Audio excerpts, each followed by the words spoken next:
प्यारे विद्यार्थियों, आज हम जो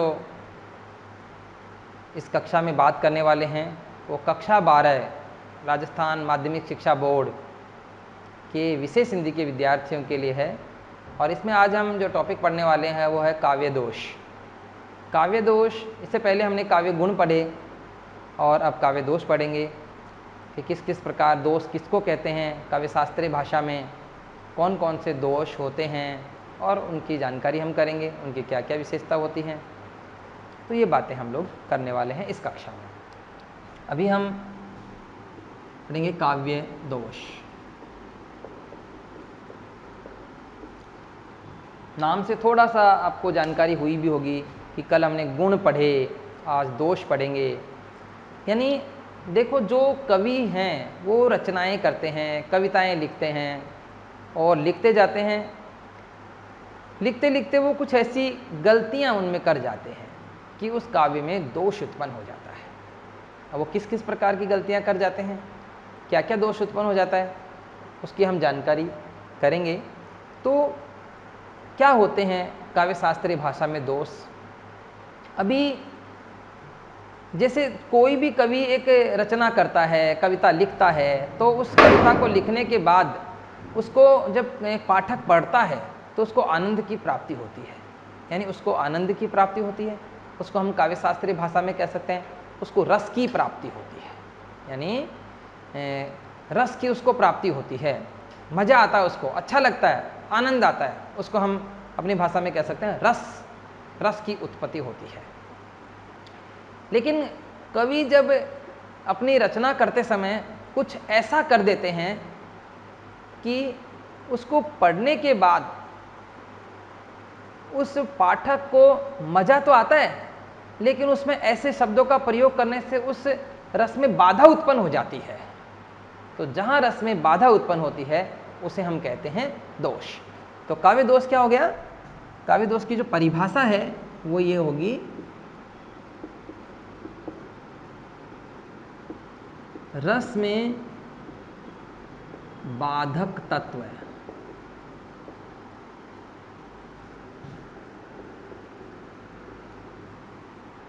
रस में बाधक तत्व, यानी ऐसे तत्व जो रस में बाधा उत्पन्न करते हैं। ऐसे तत्व जो रस में बाधा उत्पन्न करते हैं क्या कहलाते हैं? दोष कहलाते हैं। तो हमें यदि परीक्षा में पूछा जाए कि दोष किसे कहते हैं या काव्य दोष किसे कहते हैं, तो हम क्या बताएंगे कि वे तत्व जो रस में बाधक होते हैं या रस की उत्पत्ति में बाधा उत्पन्न करते हैं वो कहलाते हैं काव्य दोष या दोष। दूसरी हम इसकी बात ऐसे भी कर सकते हैं कि गुणों के विपरीत तत्व का नाम दोष है। यानी जो गुण है उनके विपरीत, यानी इसको हम ऐसे भी कह सकते हैं गुणों के विपरीत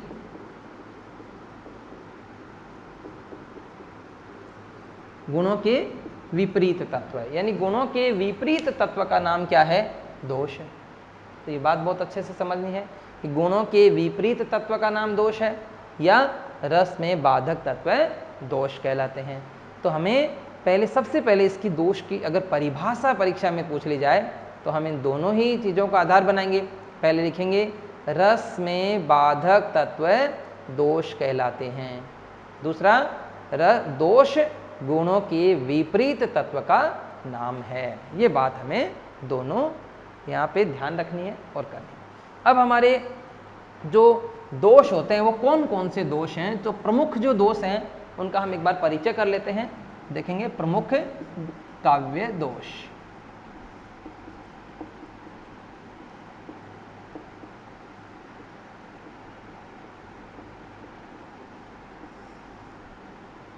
प्रमुख काव्य दोष, ये प्रमुख काव्य दोष कौन कौन से हैं? एक देखेंगे श्रुति कटुत्व दोष,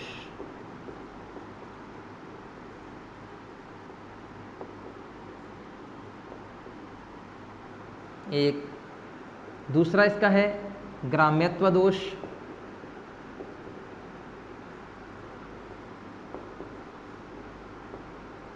तीसरा हम पढ़ेंगे इसमें अप्रतीत्व दोष,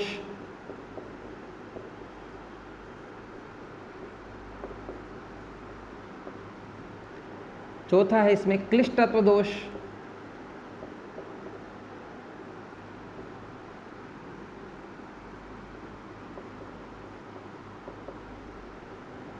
और एक पढ़ेंगे हम अक्रमत्व दोष।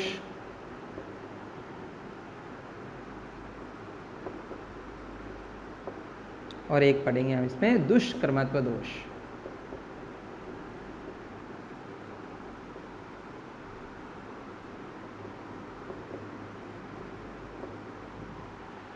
देखो, अपने जो प्रमुख जो काव्य दोष हैं वो 6 प्रकार के हैं। एक श्रुति कटुत्व दोष, दूसरा ग्राम्यत्व दोष, तीसरा अप्रतीत्व दोष, चौथा क्लिष्टत्व दोष, पांचवा हम पढ़ेंगे अक्रमत्व दोष और छठा दुष्कर्मत्व दोष। पर नाम से यूँ लग रहा होगा क्योंकि ये टॉपिक आपने पहली बार ही हम लोग कक्षा 12 में पढ़ रहे हैं। इससे पहले में इसका कोई भी काम नहीं था, कक्षा 11 में भी हमने नहीं पढ़ा, हम माध्यमिक स्तर तक भी इनको नहीं पढ़ते हैं, केवल काव्य शास्त्र में हम इनका प्रयोग करते हैं, पढ़ते हैं इस बिंदु को। तो हमारे पहले क्या पढ़ेंगे हम, दोष किसको कहते हैं, दोष किसको कहते हैं। तो आपको क्या ध्यान रखना दोष में कि गुणों के विपरीत तत्व का नाम दोष है। गुणों के विपरीत तत्व यानी जिसमें गुण नहीं हो, गुण से जैसा गुण होता है उसका अपोजिट होता है, तो गुणों के विपरीत तत्व को दोष कहते हैं। और एक दोष किसको कहते हैं, रस में बाधक तत्वों को भी दोष कहते हैं। रस का अर्थ क्या है यहाँ पर, आनंद, यानी जो आनंद में बाधा उत्पन्न कर दे उसे हम दोष कहते हैं।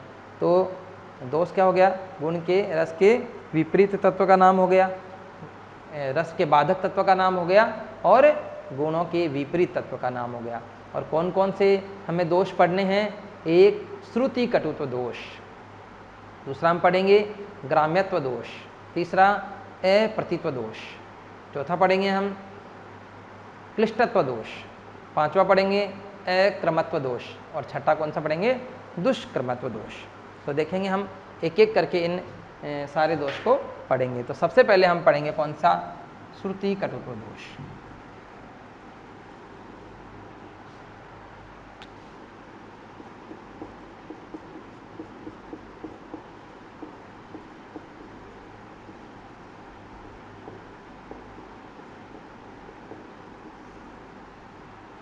श्रुति कटुत्व दोष।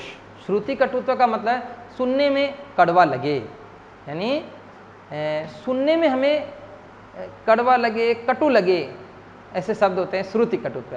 यानी इसकी परिभाषा क्या बनेगी कि जहाँ मधुर पदों पदांशों का प्रयोग किया जा सकता था, जहाँ मधुर पदों पदांशों का प्रयोग किया जा सकता था वहाँ कटु पदों पदांशों का प्रयोग किया जाए तो वो कहलाता है श्रुति कटुत्व दोष। तो इसकी परिभाषा हम क्या कर सकते हैं, जहाँ मधुर पदों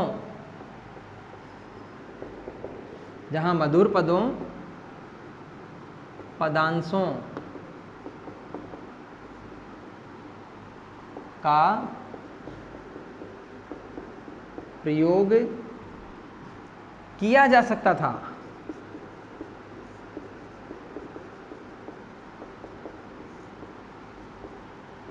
वहाँ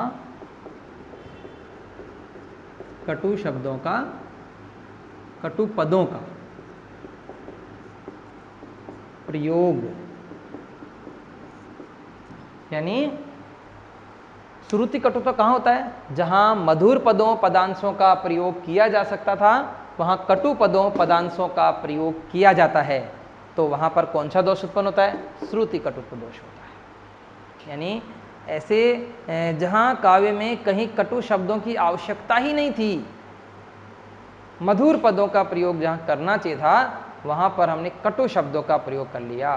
कटु, श्रुति कटु यानी सुनने में कटु लगे, कड़वे लगे, ऐसे शब्दों का हमने प्रयोग कर लिया तो वो कहलाएगा श्रुति कटुत्व दोष। इसको देखो इन उदाहरणों से हम समझ सकते हैं। एक उदाहरण इसका लेंगे हम, कवि के कठित्तर, कवि के कठित्तर कर्म की करते नहीं हम धृष्टता, करते नहीं हम धृष्टता। कवि के कठित्तर कर्म की करते नहीं हम धृष्टता, पर क्यों विषयोत्कृष्टता।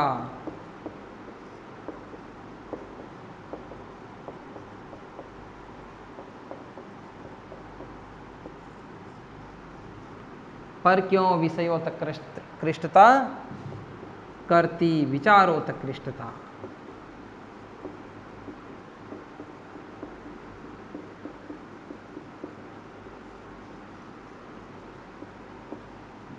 देखो, कवि के कठितर कर्म की करते नहीं हम धृष्टता, पर क्यों विषयोत्कृष्टता, करती विचारोत्कृष्टता। यानी इसका देखो यहाँ पे जो शब्द लिया हमने कठितर, कटु शब्द है। धृष्टता बोलकर देखेंगे, सुनने में अच्छा नहीं लगेगा, सुनने में कटु लगेगा, श्रुति कटु। विषयोत्कृष्टता, विचारोत्कृष्टता, ऐसे शब्दों का प्रयोग जो बिल्कुल कटु है। यहाँ ऐसी कोई भी आवश्यकता नहीं थी कि हम ऐसे शब्दों का प्रयोग करें, लेकिन ऐसे शब्दों का प्रयोग करना क्या हो गया, यहाँ पर श्रुति कटुत्व दोष हो गया। कवि के कठितर कर्म की करते नहीं हम धृष्टता, पर क्यों विषयोत्कृष्टता, करती विचारोत्कृष्टता। तो इस प्रकार इनका प्रयोग करने से ये श्रुति कटु हो गया। दूसरा जो है इसका वो है, एक और उदाहरण देखेंगे, शीतल छाय। शीतल छाय सांस्कृतिक सूर्य। एक और पंक्ति है, इस पंक्ति के बीच से उठाई हुई पंक्ति है, शीतल छाय सांस्कृतिक सूर्य। तो देखो ये शीतल छाय, सांस्कृतिक, दोनों ही शब्द ऐसे शब्द हैं, ऐसे शब्दों का यहाँ प्रयोग किया गया है कि ये सुनने में कटु लगते हैं। तो प्यारे विद्यार्थियों, हमने एक काव्य दोष पढ़ा है अभी, श्रुति कटुत्व दोष। यानी क्या होगी इसकी परिभाषा, जहाँ मधुर पदों पदांशों का प्रयोग किया जा सकता था, वहाँ कटु पदों पदांशों का प्रयोग किया जाए तो वो श्रुति कटुत्व दोष कहलाता है। और इसका उदाहरण हमने एक देखा, कवि के कठितर कर्म की करते नहीं हम धृष्टता, पर क्यों विषयोत्कृष्टता, करती विचारोत्कृष्टता। हमें उदाहरण भी याद रखने पड़ेंगे, परीक्षा में हो सकता है हमसे पूछें श्रुति कटुत्व दोष उदाहरण सहित समझाइए, तो इस तरह का उदाहरण हमें देना है। दूसरा ये दे सकते हैं, शीतल छाय सांस्कृतिक सूर्य। ये दोनों ही शब्द शीतल छाय और सांस्कृतिक दोनों ही क्या हैं, सुनने में कटु लगते हैं, कड़वे लगते हैं, इसलिए इनका प्रयोग हम यहाँ कर सकते हैं। तो बात समझ में आ गई होगी एक बात। अब दूसरा जो हम दोष पढ़ने वाले हैं वो पढ़ेंगे अभी हम, ग्राम्यत्व दोष। ग्राम्यत्व दोष,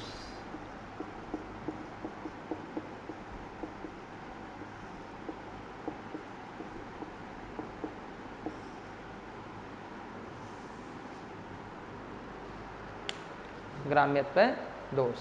ग्राम्यत्व नाम से पता चल रहा है, गंवारू शब्दों का प्रयोग। यानी काव्य में यदि गंवारू शब्दों का प्रयोग कर दें तो वहाँ क्या होता है, ग्राम्यत्व दोष होता है। तो इसकी परिभाषा क्या हो जाएगी, गंवारू शब्दों का प्रयोग।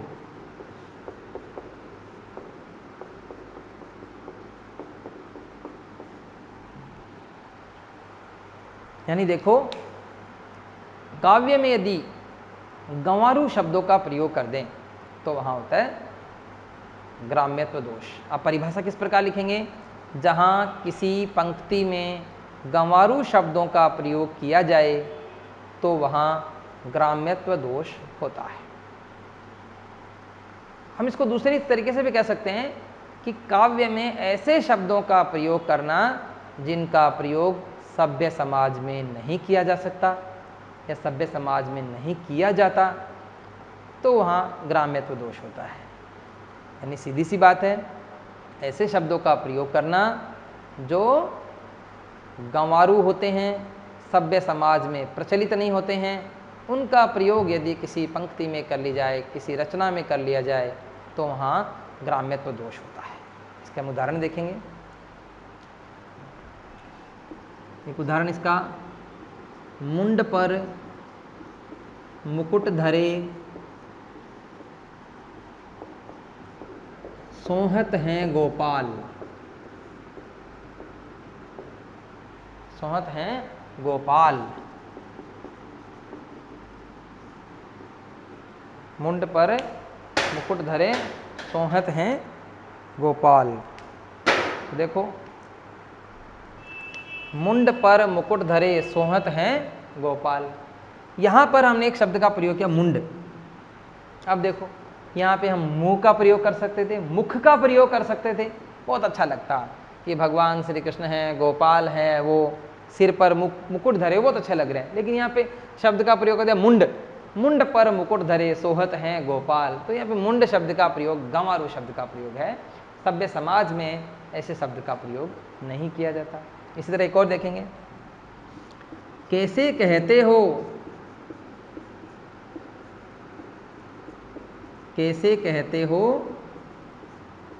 इस द्वार पर फिर कभी न आऊं।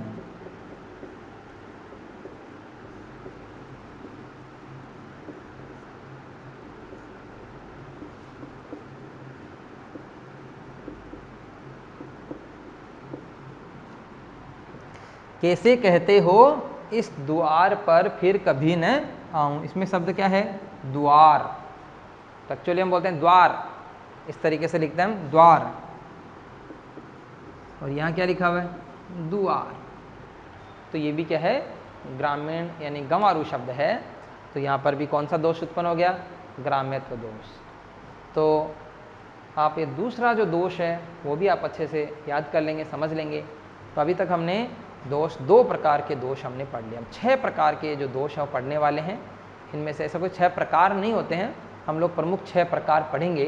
तो इनमें से एक जो है कौन सा, श्रुति कटुत्व है, वो हमने इससे पिछले पढ़ा। और दूसरा ग्राम्यत्व दोष, ये गंवारू शब्दों का प्रयोग करना होता है। इसके बाद अगला पढ़ेंगे,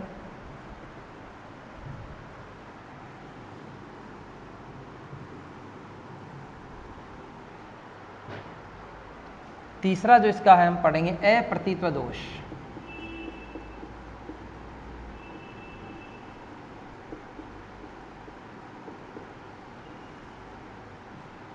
अप्रतीत्व दोष, ये देखो, यानी यदि काव्य में ऐसे शब्दों का प्रयोग कर दिया जाए, काव्य में ऐसे शब्दों का प्रयोग कर दिया जाए जो किसी विशेष शास्त्र में प्रयुक्त होते हैं, यानी काव्य में ऐसे शब्दों का प्रयोग कर दिया जाए जो किसी विशेष शास्त्र में प्रयुक्त होते हैं, तो वहाँ पर कौन सा दोष होता है, वहाँ पर होता है अप्रतीत्व दोष। यानी देखो, कई बार हम कवि होता है या वो कविता लिखता है, कविता लिखते लिखते ऐसे शब्द का प्रयोग कर देता है जो शब्द जैसे मान लो योग शास्त्र में प्रयुक्त होते हैं, काव्य शास्त्र में प्रयुक्त होते हैं। तो इस तरह से किसी अन्य शास्त्र में प्रयुक्त होने वाले शब्दों का प्रयोग यदि कविता में कर दिया जाए, काव्य में कर दिया जाए, तो वहाँ पर दोष कौन सा उत्पन्न होता है, अप्रतीत्व दोष। यानी इसमें क्या होता है, ऐसे शब्दों का प्रयोग, ऐसे शब्दों का प्रयोग जो किसी विशेष शास्त्र में प्रयुक्त होते हैं।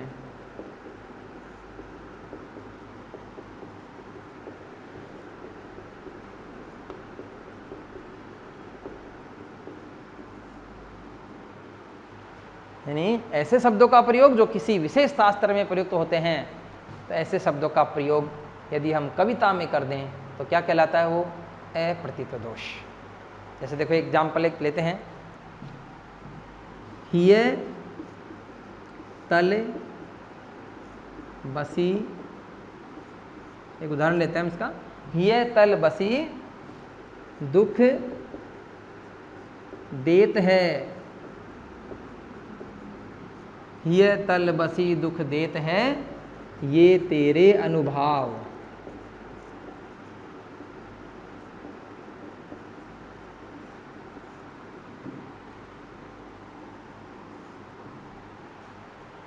हिय तल बसी दुख देत है, ये तेरे अनुभाव।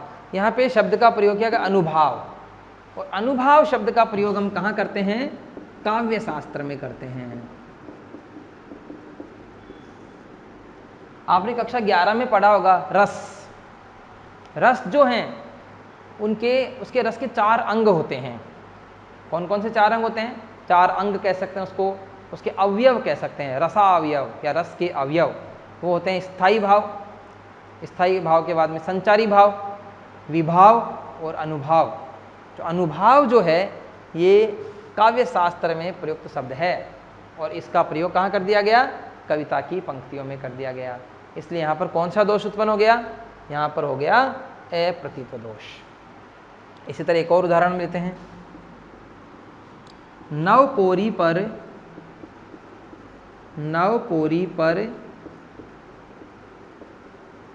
दशम द्वारा, नवपोरी पर दशम द्वारा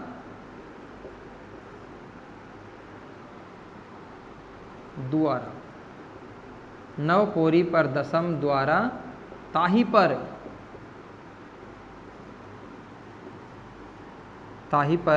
दशम पोरी पर नवपोरी पर दशम द्वारा ताही पर राज बाज घरियारा।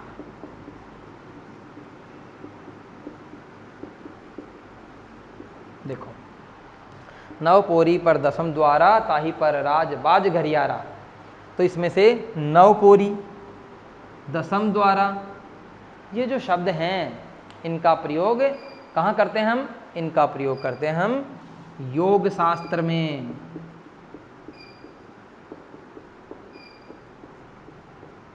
योग शास्त्र में इन शब्दों का प्रयोग करते हैं। तो यानी अगर दूसरे शास्त्र में, योग शास्त्र में, काव्य शास्त्र में, किसी और शास्त्र में यदि हम प्रयोग करने वाले शब्दों का प्रयोग हम हमारी कविता की पंक्तियों में कर दें तो वहाँ दोष कौन सा होता है? अप्रतीत्व दोष। तो ये 3 दोष हमने पढ़े।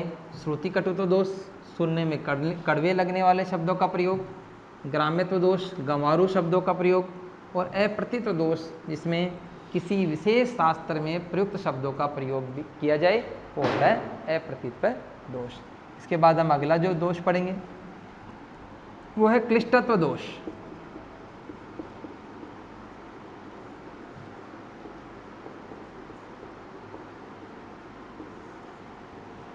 क्लिष्टत्व, क्लिष्ट है यहाँ, इसका मतलब कठोर नहीं है, क्लिष्ट है। क्लिष्ट का मतलब आसानी से समझ में नहीं आता। यानी कई बार क्या होता है कि जो कवि ने जो पंक्तियाँ लिखी है, पूरा का पूरा जो पद जो उन्होंने लिखा है पूरा एक, उसको हम आसानी से समझ नहीं सकें, उसको सरलता से नहीं समझ सकें, और उसको समझते तो हैं लेकिन बड़ी कठिनाई से समझना पड़े। यानी जब काव्य की पंक्तियों का अर्थ सरलता से समझ में न आए, उसे कठिनाई से समझना पड़े, तो वहाँ क्या होता है? क्लिष्टत्व दोष। यानी काव्य की पंक्तियाँ सरलता से समझ में न आए,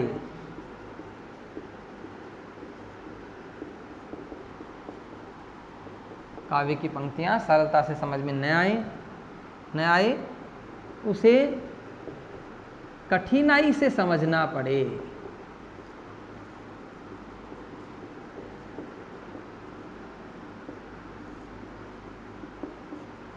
उसे कठिनाई से समझना पड़े तो वहाँ कौन सा दोष होता है? क्लिष्टत्व दोष। इसका मतलब यानी कभी कोई पंक्ति देखेंगे, कभी कोई दोहा देखेंगे, कोई पद देखेंगे, और उसमें हम देखेंगे कि उसमें जो पंक्ति का अर्थ है हम लगा नहीं पाते और बड़ी कठिनाई से उसके अर्थ तक पहुंच पाते हैं, उसको बार बार देखते हैं, समझने की कोशिश करते हैं, तब जाके कहीं उसका अर्थ समझ में आता है, और हो सकता न भी आए। तो उस स्थिति में यहाँ दोष होता है क्लिष्टत्व दोष। एक इसका उदाहरण देखेंगे। अजा सहेली ता रिपु ता जननी भरतार। देखो, अजा सहेली ता रिपु ता जननी भरतार, तिनके सुत के मीत को सुमिरो बारंबार।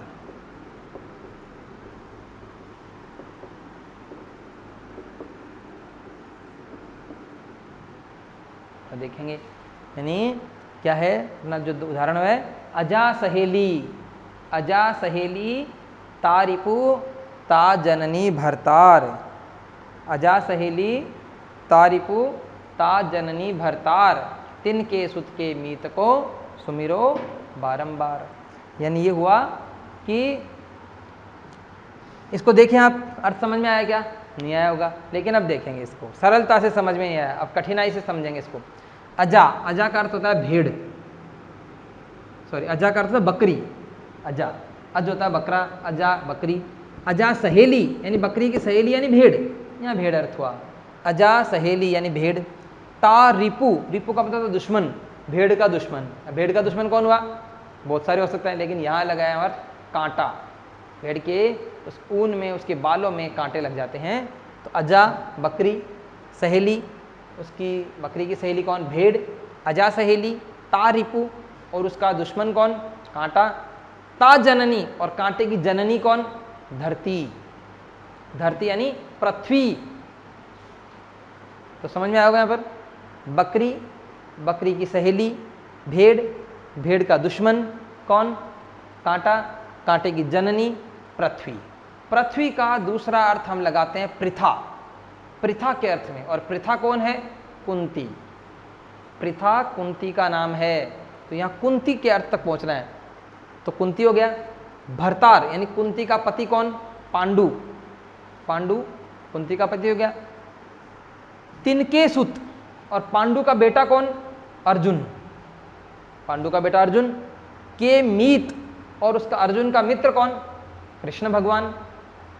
को सुमिरो बारंबार यानी हमें कृष्ण भगवान को बार बार सुमिरना है, याद करना है, उनकी स्तुति करनी है। यानी सीधे सीधे नहीं कहा कि हमें कृष्ण भगवान की स्तुति करना है, बल्कि ये बोल दिया कि अजा सहेली तारिपु ता जननी भरतार, तिनके सुत के मीत को सुमिरो बारंबार। तो कौन सा दोष हो गया? क्लिष्टत्व दोष।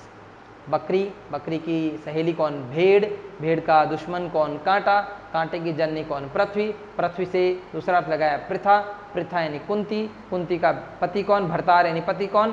पांडु, पांडु का सुत यानी बेटा कौन? अर्जुन, और अर्जुन का मीत यानी मित्र कौन? कृष्ण भगवान। उनको हम बार बार स्मरण करें। तो इस तरह से एक हुआ। एक देखो एक और उदाहरण हम लेते हैं, लंकापुरी, लंकापुरी पति को जो भ्राता, लंकापुरी पति को जो भ्राता, तासु प्रिया नहीं आवती, तासु प्रिया नहीं आवती। देखेंगे इसको अच्छे से। यहां पर भी क्लिष्टत्व दोष है। लंकापुरी, लंकापुरी यानी लंका नगरी, और पति, लंका नगरी के पति यानी स्वामी कौन हो गए? रावण। तो लंकापुरी पति यानी रावण। को जो भ्राता, और रावण का भाई कौन? कुंभकर्ण। भाई और भी थे, लेकिन यहाँ कुंभकर्ण के अर्थ में है। कुंभकर्ण यानी कठिनाई से अर्थ लगा रहे हैं, सीधा सीधा अर्थ नहीं लगा रहे। लंकापुरी पति को जो भ्राता, तासु प्रिया यानी उसकी प्रिया, यानी कुंभकर्ण को क्या चीज सबसे ज्यादा प्रिय थी? नींद, उसको नींद सबसे ज्यादा प्रिय थी। नहीं आवती यानी नींद नहीं आ रही है। किसी को नींद नहीं आ रही थी तो वो सामान्यतः ऐसे कह सकता था कि मुझे नींद नहीं आ रही है, लेकिन उसने क्या कहा? लंकापुरी पति को जो भ्राता, यानी लंका नगरी का स्वामी यानी रावण, रावण का भाई कौन? कुंभकर्ण। और कुंभकर्ण की प्रिया यानी कुंभकर्ण को सबसे प्रिय जो चीज है कौन सी है? नींद। नींद का वो नहीं आ रही, मुझे नींद नहीं आ रही, सामान्य सा बात में। एक और उदाहरण इसका देखेंगे, हेमसुता, हेमसुता पति वाहन प्रिय, हेमसुता पति वाहन प्रिय, तुम इसमें रति न फेर, तुम इसमें रति न फेर। बस इस उदाहरण को और करेंगे इसमें। तो देखो इसको, हेम, हेम है मतलब पहाड़, सुता यानी पहाड़ की बेटी कौन, सुता यानी बेटी, पार्वती, पहाड़ की बेटी कौन, पार्वती, पार्वती के पति कौन, शंकर भगवान, और शंकर भगवान का वाहन कौन, वाहन प्रिय, यानी प्रिय वाहन कौन सा, नंदी। देखो, हेम सुता पति वाहन प्रिय, यानी पहाड़ की बेटी पार्वती, पार्वती के पति शंकर भगवान, और उनका जो प्रिय वाहन यानी नंदी, नंदी मतलब बैल, और बैल का यहाँ अर्थ क्या लगाया गया, मूर्ख, यानी गधे को, बैल को मूर्ख के रूप में माना जाता है, इसलिए कहते हैं बछिया का ताऊ। बछिया का ताऊ मुहावरा होता है जिसका अर्थ होता है महामूर्ख होना। तुम इसमें रति न फेर, तो किसी व्यक्ति को मूर्ख बताना था हमें, तो कहा तुम में और उसमें यानी मूर्ख में रति भर का भी फेर नहीं है। तो सीधा सीधा किसी को मूर्ख नहीं कह के क्या कहा, हेम सुता पति वाहन प्रिय, तुम इसमें रति न फेर, कि पार्वती, पहाड़ की बेटी पार्वती, पार्वती के पति शंकर भगवान, शंकर भगवान का प्रिय वाहन नंदी, नंदी मतलब बैल, बैल मतलब मूर्ख, तो मूर्ख में और तुझ में रति भर का भी फेर नहीं है। तो ये हमारा एक और जो दोष था वो है क्लिष्टत्व दोष। सरलता से समझ में नहीं आता है, इसे कठिनाई से समझना पड़ता है, क्लिष्टत्व दोष। अगला दोष हम पढ़ने वाले हैं अक्रमत्व दोष।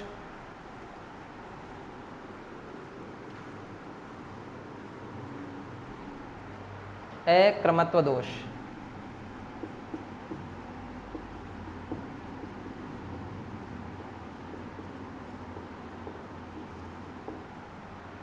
अक्रमत्व का मतलब सीधा सा ही होता है कि जब पंक्तियां लिखते हैं तो उनमें जो शब्द होते हैं ना, शब्दों का क्रम सही नहीं करते हम।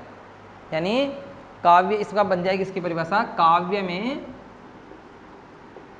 शब्दों का क्रम उचित नहीं।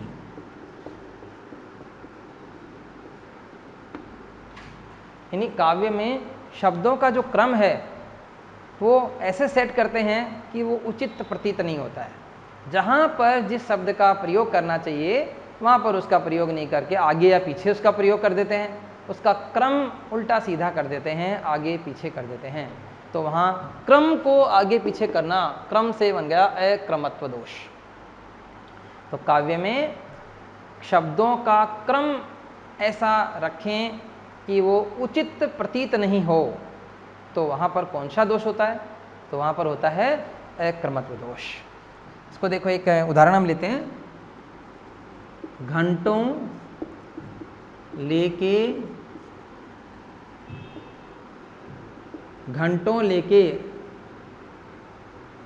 हरि को,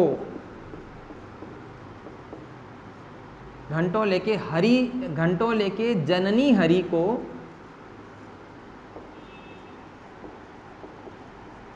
घंटों लेके जननी हरि को गोद में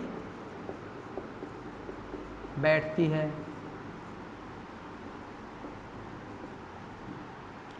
थोड़ा सा कहीं कहीं अंतर भी मिलता है इसमें। देखो, घंटों लेके जननी हरि को गोद में बैठती है, कई बार मिलता है गोद में लेके बैठती है, ये भी मिलता है। तो देखो, घंटों लेके जननी हरि को, यानी घंटों तक माता हरि को गोद में बैठती है। ठीक है, घंटों तक लेके माता हरि को गोद में बैठती है, जबकि सही क्रम क्या होना चाहिए था, माता हरि को घंटों तक गोद में लेके बैठती है, लेकिन इन्होंने शुरू में क्या, घंटों लेके जननी हरि को गोद में बैठती है। तो इस प्रकार से इसका जो क्रम है वो सही नहीं है। बहुत ज़्यादा महत्वपूर्ण दोष नहीं है क्रमत्व दोष इस हमारे पाठ्यक्रम, हमारे परीक्षा की दृष्टि से, लेकिन फिर भी हमें ध्यान रखना है अक्रमत्व दोष, जहाँ शब्दों का क्रम उचित प्रतीत नहीं होता है। तो ये हो गया अक्रमत्व दोष। अगला और अंतिम जो इसका दोष है वो पढ़ेंगे दुष्क्रमत्व दोष।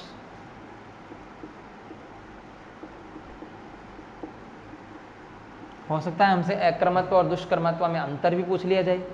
दुष्कर्मत्व दोष, तो देखो काव्य में जो इन पंक्तियां हैं, पंक्तियों में ऐसा वर्णन ऐसा किया हुआ हो कि लोक व्यवहार के विरुद्ध लगे। यानी देखो, सामान्यतः क्या होता है, जैसे जो क्रिया जैसे किसी व्यक्ति का बच्चे का जन्म होता है, जन्म के बाद वो बड़ा होता है, फिर उसकी शादी होती है, फिर उसके बच्चे होते हैं, फिर वो और बड़ा हो जाता है, फिर उसके आगे वो मर जाता है। इस तरीके से वो एक क्रिया चलती रहती है। यदि हम इसको उल्टा सीधा बता दें तो क्या होगा, लोक व्यवहार के विरुद्ध होगा। तो इसमें देखो इसकी जो परिभाषा बन जाएगी, लोक व्यवहार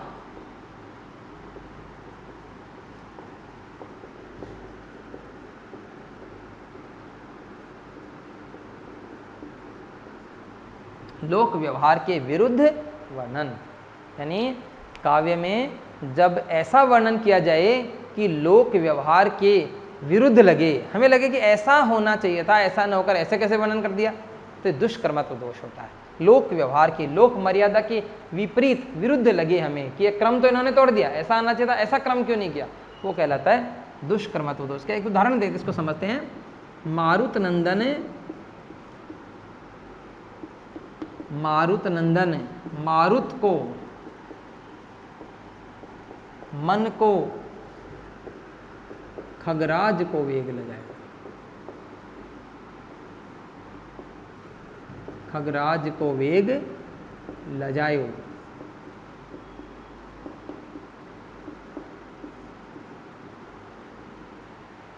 देखेंगे मारुत नंदन कौन हो गए, हनुमान जी।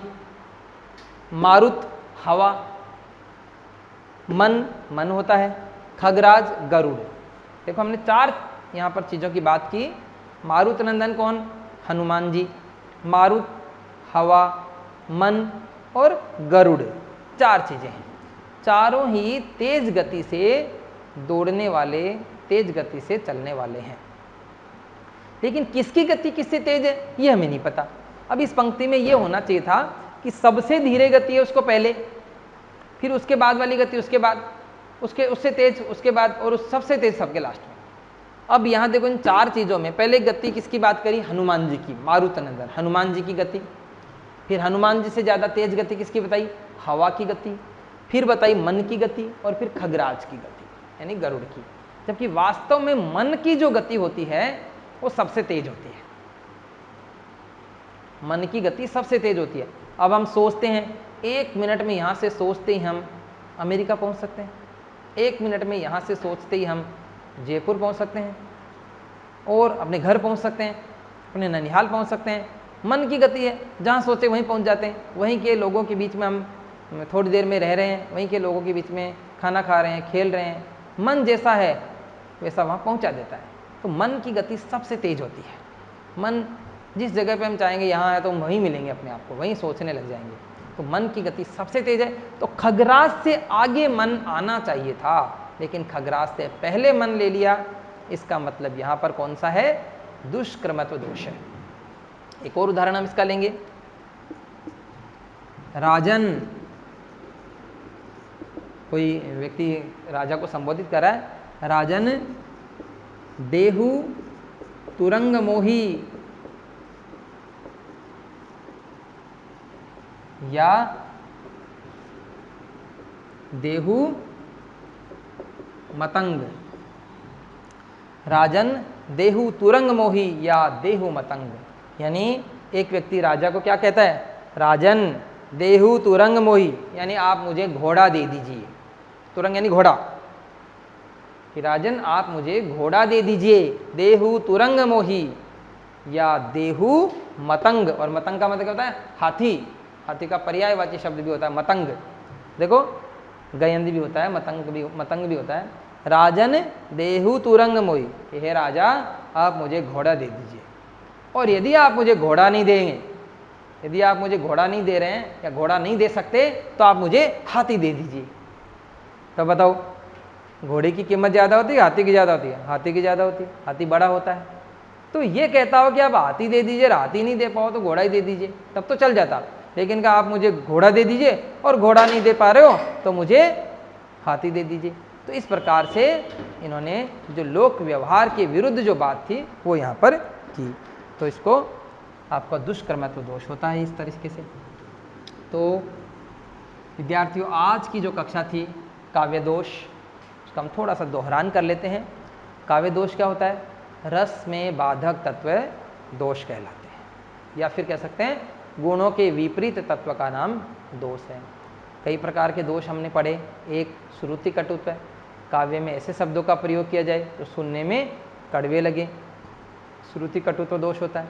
दूसरा ऐसे शब्दों, दूसरा जो प्रयोग होता है, दूसरा जो दोष है वो है ग्राम्यत्व दोष, यानी काव्य में, कविता में ऐसे शब्दों का प्रयोग किया जाए जो गंवारू होते हैं, सभ्य समाज में जिनका प्रयोग नहीं होता है, वो होता है अपना ग्राम्यत्व दोष। फिर है अप्रतित्व दोष, यानी कविता में ऐसे शब्दों का प्रयोग अगर कर दिया जाए जो किसी विशेष शास्त्र में प्रयुक्त होते हैं तो वहाँ पर अप्रतित्व दोष होता है। जैसे योग शास्त्र में, काव्य शास्त्र में प्रयुक्त शब्दों का प्रयोग कर दिया जाए, क्या किया गया। इसके बाद में एक होता है क्लिष्टत्व दोष। क्लिष्टत्व दोष में क्या होता है कि जो पंक्ति है उसका अर्थ आसानी से, सरलता से हमारे समझ में नहीं आए, उसे बड़ी कठिनाई से समझना पड़े, तो वहाँ क्या होता है, ये होता है क्लिष्टत्व दोष। फिर अक्रमत्व दोष। अक्रमत्व दोष में इन शब्दों का क्रम जो होता है जहाँ होना चाहिए उससे उल्टा हो जाता है, आगे पीछे हो जाता है, अक्रमत्व दोष होता है। और फिर अंतिम दुष्क्रमत्व दोष।